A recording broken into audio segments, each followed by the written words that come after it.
Hey, how's it going? John from Branson Cerakote here.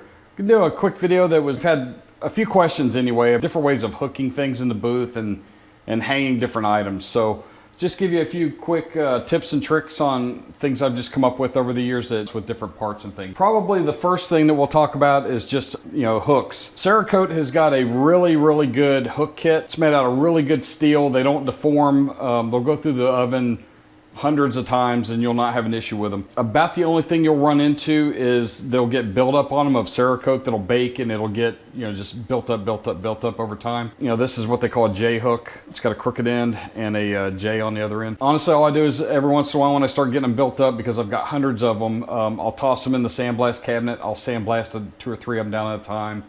And I've just constantly got a few going that way. They've also got smaller hooks that are called C hooks that are they just have the bend on both ends. They've got torsion hooks, which are kind of V-shaped hooks that are really good for, hooking like the back pinholes on AR receivers or handgun frames, things like that. So the hook kit is what I use the majority of the time. A lot of times when I'm hanging things, like this AR receiver, I'll always look for what's going to make the most sense for when I'm spraying this item. So I may hook it by the, I'll hook it by the front takedown pinhole, but then because that'll allow me to hook it in here where you're not really going to need a lot of spray. And it's not going to matter if maybe you mar this a little bit after it's been sprayed, or if you got a little bit of a, feathering or a line, because it's going to be covered up by your tube anyway.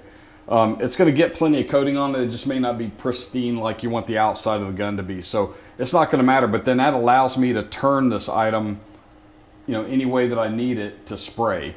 Tilt it up, tilt it down to do this area up here, underneath here. Just always look for a way that you can have 2 points of contact without actually touching it with your hands, because you're going to normally end up with Cerakote on your gloves, and as soon as you touch that, you're going to end up with just cross-contamination of Cerakote.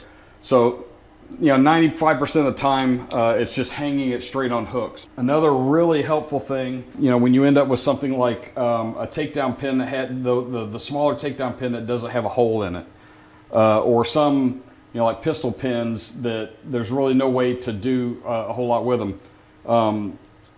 Get these magnets off of eBay or Amazon, wherever, and you just hang them on the hook and then just stick your item to it. This holds it fairly firm. You can grab the magnet while you're spraying. And then what I end up doing is I'll spray this item everywhere but where the magnet's touching, pop it in the oven for the 8 minutes, take it back out, and then just flip it over and then spray just that area that I wasn't able to get to where the magnet was. So another real quick tip. And then the last thing we'll talk about is wire. We use a lot of wire here in the shop, and actually buy huge rolls of it.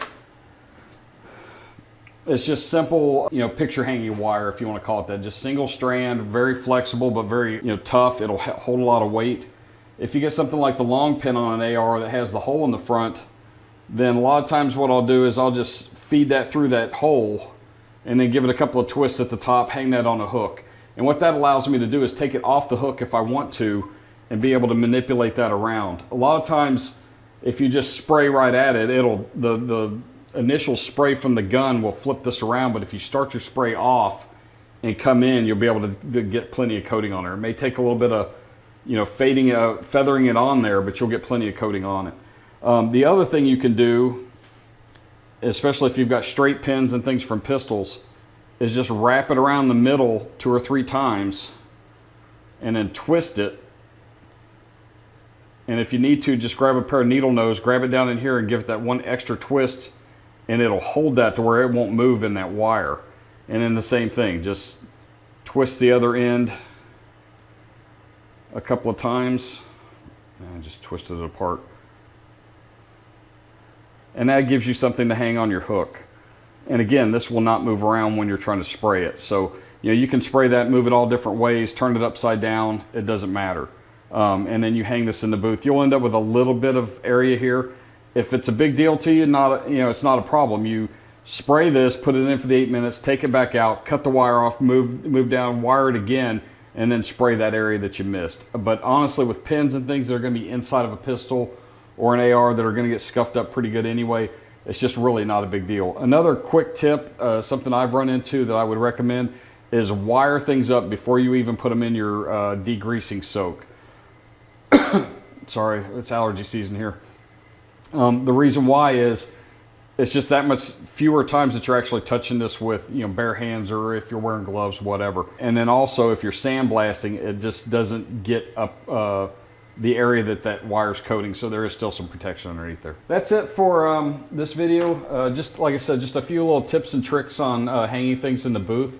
I hope that helped. Don't forget to like, subscribe, comment, and share. Comments are huge. They help us out a lot. Let us know what you'd like to see.